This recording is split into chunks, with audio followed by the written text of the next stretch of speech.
after he's been tagged in multiple social media posts about this drive-through, this shooting. And Mr. Demons responds very succinctly, "I did that." Shh. More than 4 years after two young rappers are shot to death, one of their best friends, YNW Melly, goes on trial, accused of murdering them. Why he would commit such a heinous crime against his own two best friends for no reason. YNW Melly's attorneys say he's the victim of a sloppy police investigation. We look at the top 6 moments from day 1 of YNW Melly's trial. I'm Angenette Levy, and welcome to Law and Crime's Sidebar podcast. Jamell Demons' double murder trial is officially underway in Broward County, Florida. Demons is known to the hip-hop community as YNW Melly. Melly faces 2 counts of first-degree murder for the October 2018 shooting deaths of his friends, Christopher Thomas, who went by YNW Juvy, and Anthony Williams. He went by YNW Sakchaser. Melly, Juvy, Sakchaser, and a 4th YNW member, Cortlen Henry, also known as YNW Bortlen, left a late-night recording session on October 26, 2018. They were in an SUV driven by Bortlen when Juvy and Sakchaser were shot. Henry showed up at a hospital in Miramar, Florida, and claimed they were the victims of a drive-by shooting. But prosecutors say that's all a lie. Months later, Melly and Bortlen were charged with their murders. Prosecutors say Melly was sitting in the back seat and shot his friends. Meanwhile, Melly says he's innocent. He faces the possibility of the death penalty if convicted, and he could get the death penalty more easily than past convicted defendants because of a recent law change which allows a jury to impose the death penalty by a vote of 8-4. Joining me to look at the top 6 moments from day 1 of YNW Melly's trial is Mina SayWhat Llona. She is a SiriusXM personality and a host at 100.3 in Philadelphia. That's an R&B station. Mina, welcome back to Sidebar. Thanks for coming on. Hi, thank you for having me once again. Yeah, I'm really excited to have you back, and I'm interested to see what you think of what's gone on so far in day 1. Let's take a look and get right to it with opening statements from Assistant State Attorney Christine Bradley, who talks about what she believes happened in this case. On October 26th of 2018, this defendant shot and killed 2 of his friends. He killed Christopher Thomas and Anthony Williams. So, ladies and gentlemen, I'm going to set out the story and how this unfolded and lay out what I expect the evidence will show during the course of this trial. First thing you are going to hear is that at 4:35 a.m. on October 26th of 2018, Cortlen Henry, the co-defendant, shows up at Memorial Miramar Hospital. In his car, he has 2 dead bodies. In the front passenger seat is Anthony Williams. In the rear passenger seat is Christopher Thomas. They are dead, they are riddled with bullets, and the car is full of blood. Christopher Thomas is sitting in the rear. There is multiple defects to his body. Anthony Williams, who is sitting in the front, has 2 major injuries. Officer Jessica Amangor is working a detail at the hospital. Cortlen Henry runs in, starts telling a story about a drive-by. Quote unquote, drive-by. All right, Mina. So the state says this whole thing about a drive-by, that it was staged, it was all fake. Your thoughts on how the state attorney there started off her case? I honestly, after hearing her full remarks, I have more questions than answers. I thought our opening statement was going to give more clarity as to what happened and why they believe this was a, not a drive-by and a shooting that happened within the car. But I didn't get many answers from what she said. They mentioned that they were using cell phone data to place all the 2 defendants and then the 2 people who have passed away in the same car at certain times. They mentioned traffic cams. They mentioned forensic evidence was found in the car. A case was found in the car. Mentioned gang affiliations. They mentioned a whole bunch of things that didn't answer the question. What happened here? What happened? where is the evidence tying it to Melly? And did Melly commit this murder? And where is that evidence that points to him? And we heard only a little bit about that. One thing that they pointed to, Mina, that I thought was interesting was this social media message. Social media has become a huge part of criminal prosecutions. Everything you say and do is logged on social media or on your phone. And prosecutors say they have a very incriminating Instagram message from Melly on the morning of the murders, after the murders occurred. So let's take a listen. You'll see on October 26th, after about 8 a.m. in the morning, Eastern time, multiple messages are coming in. Messages are coming in from individuals checking to see if he's okay, if he's been injured in this drive-by. If it's true that Anthony Williams, who's also sometimes referred to as Sack, and Chris Thomas, who is referred to as Juvy, are really dead. One individual, and specifically, sends out, and I want to quote the message exactly that you will hear, and says, right after this, "Yo, homie, you good? Let me know something." And so, ladies and gentlemen, this is where context matters. What does that mean? If you work at Google and you say, "My whole floor is coding," that's a good thing. If you work at Broward General Hospital and you say, "My whole floor is coding," that is a bad thing. The context around the messages matters. So in the context of this message, this individual is reaching out, asking if Mr. Demons is good after he's been tagged in multiple social media posts about this drive-through, this shooting. And Mr. Demons responds very succinctly, "I did that." Shh. So the state is basically saying that Melly confessed to this, Mina. So what are your thoughts about that message? That was the one surprising thing that I think was probably the strongest point that she made. Up until that point, I felt like a lot of the evidence that she said that they had was circumstantial and would not prove beyond a reasonable doubt that Melly created the murder. I think that one message is probably the strongest thing that they have, that is some sort of, according to them, an admission of guilt. I want more on that. Who was this message to? How do we know they were talking about that? They have to prove that. And I think on the other end of it is that being the only piece of evidence that they might have that some sort of way admits some guilt, but they have no gun. So there's not a gun that's been found. They have no video of them in this alleged alley that the prosecution is claiming, they drove through. There was no cameras. There's no evidence of tying Melly to this crime except for this one message. So if this is what they have to convince the jurors beyond the reasonable doubt that this very vague message is about the shooting and is in some way some admission of guilt. And in my perspective, I think it's not enough. Well, Melly's defense attorney, David A. Howard, he doesn't think it's enough either. And he says his client is on trial because Miramar police conducted a sloppy investigation and basically decided he was guilty from the get-go. Take a listen. 3 years after arresting this young man and sticking him in a cell, the state looks at its case and says, "Oh man, this looks a little incompetent.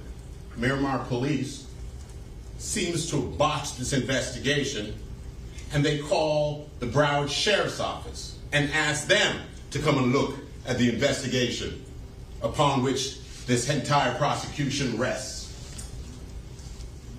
And he looks at it,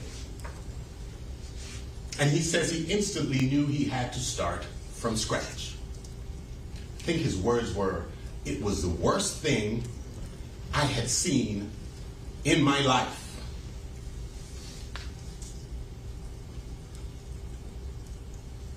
This is the Broward Sheriff's Office evaluating the work product of the Miramar Police Department. And we have problems with the Broward Sheriff's Office redo as well, but you're going to hear about that during the course of this trial. Ladies and gentlemen, the murder of anybody and the murder of these two young men was a tragedy. You're not here to solve a crime. That's their job, and they have watched it. All right, Mina, this is something we commonly hear in these cases, that the police didn't dot all their I's and cross all of their T's, that they did a bad job. Your thoughts on what they are arguing thus far?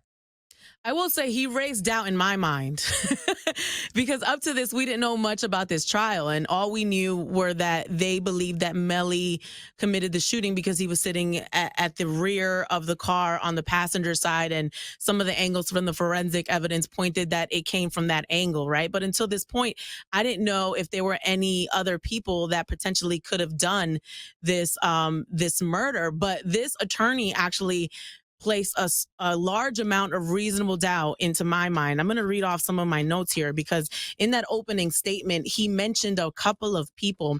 First of all, he started to point at the driver. The driver apparently had an inconsistent story, had a change of clothes, which I wasn't aware of until this point, and had gunpowder on his hands, according to this attorney. So that placed a large amount of reasonable doubt into my mind. He also mentioned another individual, Montrell Roll, who was discussing specifics about this murder that weren't available to the public. He mentioned another social media person called Mr. Coburn, who somehow admitted to some murders. He basically really made me think that maybe some other people are involved, and the police have not really investigated those avenues. Well, Mina, you kind of stole my thunder there a little bit, but it's okay. You're on top of it. I say that I love you. It's so funny. We were kind of on the same wavelength here, but you're right. I mean, he is saying there are a lot of issues with this case. And one of the things he says is that the Miramar police ignored other leads and didn't look at other people, specifically people who were essentially confessing to these murders. And again, social media comes up. Then there's Robert Goldberg. Who is he? He's a gentleman that owns a social media account by the name of Backwards. This social media account, almost immediately, within days after these murders, posts this message: LOL, we killed two of your niggas. Oh, really? Took him 7 months to go and talk to Mr. Goldberg, the owner of this account, that posts what amounts to an unequivocal confession to involvement in that murder, in those murders. 7 months. Why? Moretti already had his guy. And when they go and talk to Mr. Coburn, what does he say? He said, oh, I created that account and I sold it for $20 to somebody else. Who'd you sell it to? Oh, I can't remember. Were you at the murder scene? No. Did you do it? No. Case closed. That's it. No more investigation. It would occur to a reasonable person, let alone a seasoned investigator acting in good faith. So, Mina, we have somebody on social media saying we did it or I did it. And he's saying police didn't tie up that loose end. They didn't explore that avenue because they already had their guy. Kind of something you alluded to earlier. Yeah, I mean, that was very, very obvious from some of even the people that they brought on the stand. I mean, one particular, the lead detective, the Miramar PD, Hector Bertrand, while he was questioning Mr. Cortlen Henry, who's the driver, he said, I think I know what happened here. And he's, Mr. Henry is telling him, we were the victims of a drive-by shooting and I feared for my life and this happened and I'm scared. And the PD, the lead detective says, okay, well, our investigation doesn't prove that this was a drive-by shooting. So tell me what really happened, because I think I know what happened. So I think even that in itself, to me, really supported what that attorney was saying, in that they already had their guy and they wanted to kind of, I guess, make that kind of align the evidence so it points to Melly without having concrete evidence. Well, the first witness called to the stand was Miramar police officer Jessica Amangor. She was on duty at the hospital in the emergency room that morning. She described YNW Bortlen, that's Cortlen Henry, coming into the ER. So I'm sitting at the ER desk, and he comes running inside to my left, so the pediatric entrance, and he's very excited, like heightened state of alert, something traumatic or something just happened. And he's like, hey, they just shot my car, they shot my friends, like I need help, can you come help me? That was the initial interaction. And based on his statement, how do you proceed? So as soon as I walk out the ER and I see the vehicle had multiple bullet holes on the side, I immediately radio in for additional resources, because that's beyond my scope of I can handle by myself. And then asking, hey, I need additional officers, as soon as possible, urgently, to respond to the hospital. I have a vehicle that's been involved in the shooting, and I can see the multiple bullet holes. And then looking inside the vehicle, I can see 2 unresponsive males. So I advise I have possible dead persons as well. Then Amangor testified about being at the hospital when Bortlen showed up with Juvy and Sakchaser in the Jeep that morning. Surveillance video played showing the SUV pulling into the hospital, and then Henry going into the ER and Juvy and Sakchaser being placed on stretchers. Amangor said she tried to help the men, but they were dead. Then there was a somewhat dramatic moment on cross where Melly's attorneys pointed out that the ER was a crime scene, but there was really no log of who was coming and going. There was another moment as well. Was the crime scene also inside the hospital where Mr. Cortlen Henry was? Yeah, the whole ER was shut down. Okay, so in other words, no one was allowed in that area that we saw. Unless they were needing emergency care, that would go to another room, but the ER was shut down. So I'm real clear. Do you know the names of all, did you document the names of all the officers and detectives that responded? No, I didn't.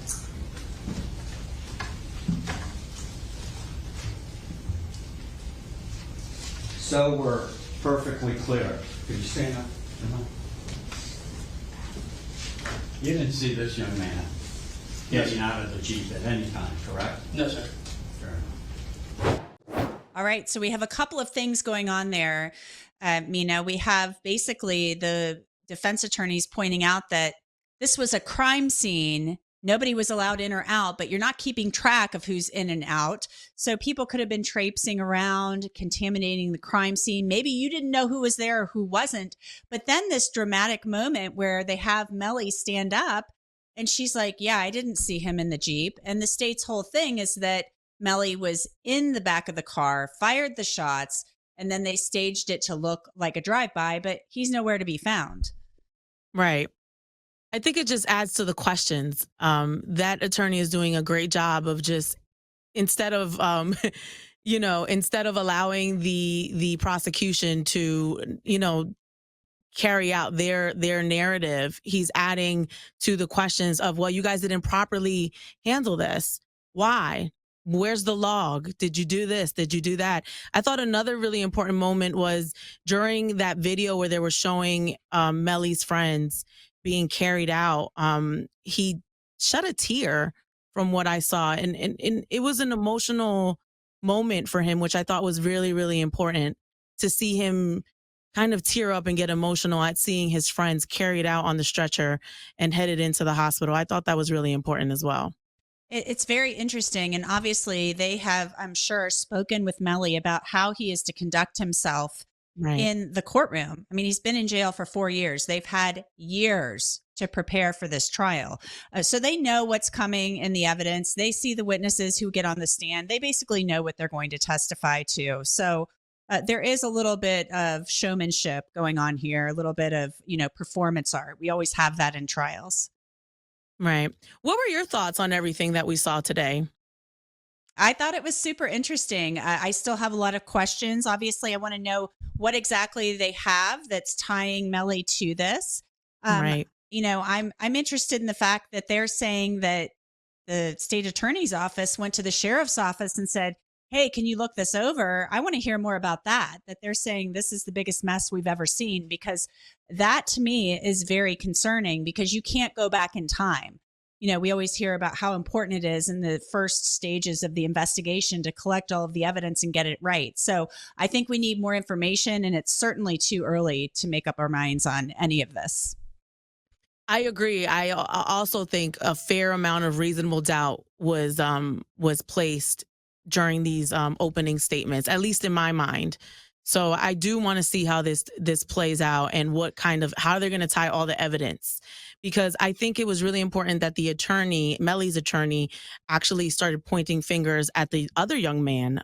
His name is Cortlen Henry. I never even considered that until this point. But I also thought it was important when Officer Jessica Amengor took the stand. She also noted that there was no blood on Henry's clothing as well, and said, I thought that was odd. So now I have a whole nother possibility in my mind. And as I mentioned before, there are a lot of questions and not enough answers at this point. And hopefully as the trial moves on, we'll have more answers. Well, and another thing too, they said there were 16 holes. This vehicle was riddled with bullets. So if bullets are flying and your friends are being shot, one's in the front seat, another in the back, how are you not getting blood on you? How are you not getting injured? So That is a big question right there. And I think that the defense pointing to Cortlen Henry makes complete sense, because he can be the fall guy, or at least one of them. So we're going to be watching this very closely. I'm very interested in it, and we know our audience is too. Mina Llona, thank you as always for coming on. We appreciate it. We'll be watching this closely. Of course. Thank you. And we want to remind you that opening statements are not evidence. The only evidence in this case comes directly from the witness stand. Thanks so much for joining us for this edition of Law and Crime Sidebar podcast. You can listen to and download Sidebar on Apple, Spotify, Google, and wherever else you get your podcasts. And of course, you can always watch it on Law and Crime's YouTube channel. I'm Angenette Levy, and we will see you next time.